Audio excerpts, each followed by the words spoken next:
Right, yeah, what's the story with these rings?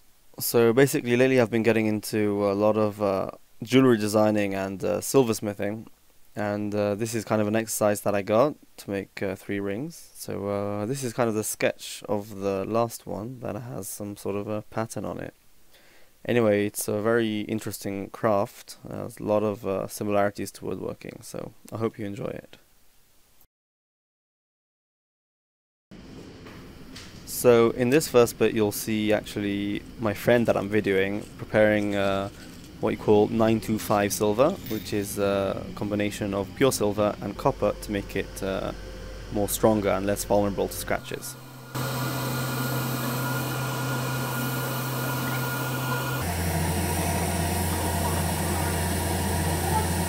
So over here you can see that she's heating up the casting plates which will form the mold for the liquid metal.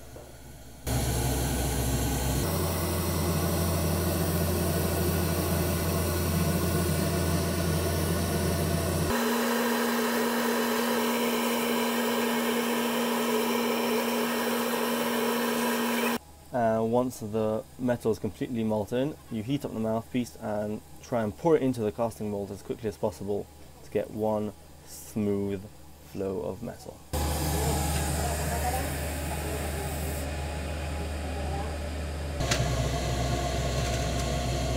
So this is her bead of silver coming straight out of the cast. A lot of excess kind of sticking out, and you'll see mine that I made previously that already kind of taken the excess bits off. So here I'm starting to work on it, filing it down, preparing it for work. And sometimes there can actually be some sort of gaps within the metal, so you end up kind of hammering it down, kind of like forging, but it's soft metal, so it's not exactly the same. You do this before you can actually start working on it.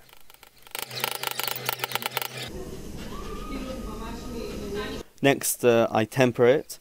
Basically, with soft metals, you need to heat them up in order to make them workable. It makes them soft and flexible.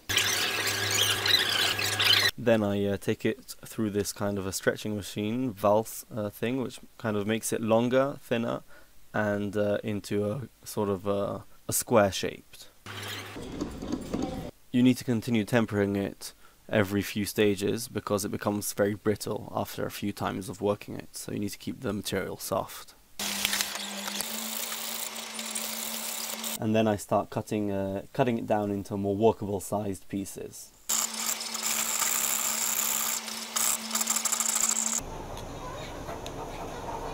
Next, we start putting it through these pulling plates. Each plate at the end over there has a different type of profile. That one specifically has a square profile.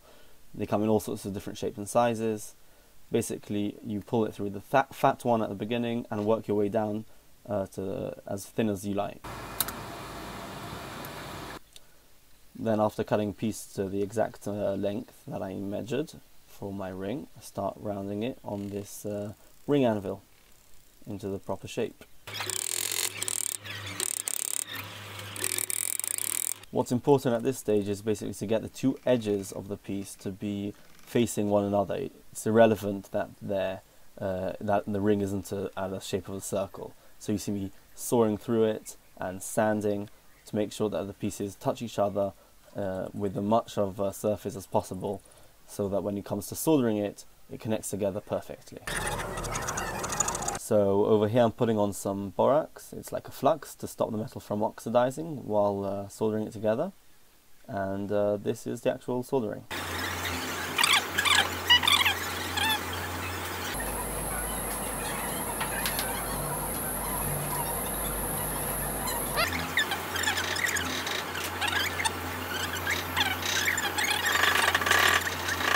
After that, I chuck it in the acid to melt away all the excess borax.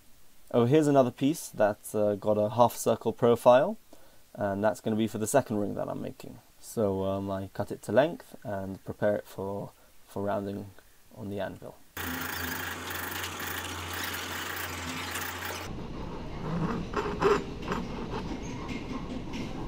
Again, making sure the two edges face each other perfectly and as tightly as possible.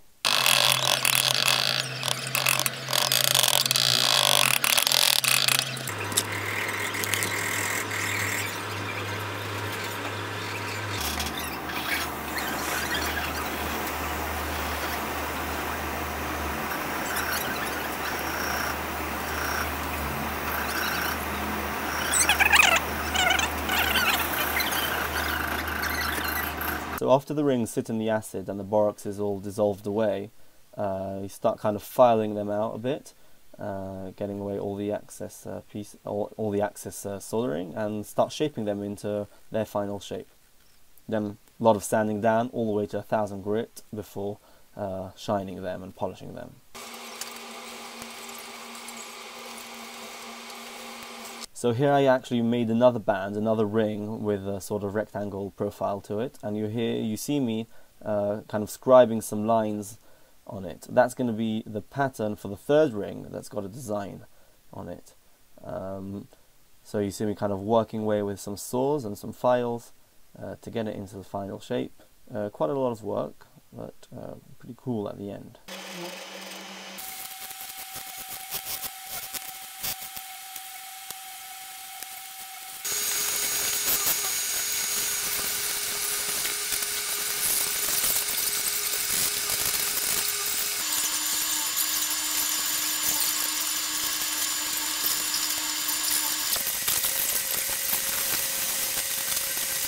So when the shape is finally complete, the way I want it, I go ahead and sand it down.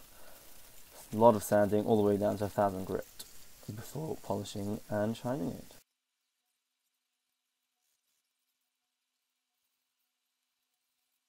And that's the ring on my friend's finger, just a hand model. And those are the 3 rings that I made all together. That's another ring that I made later on, just similar pattern but got a few holes in it, so it's pretty cool. And just another nice picture of them. Thanks for watching, guys.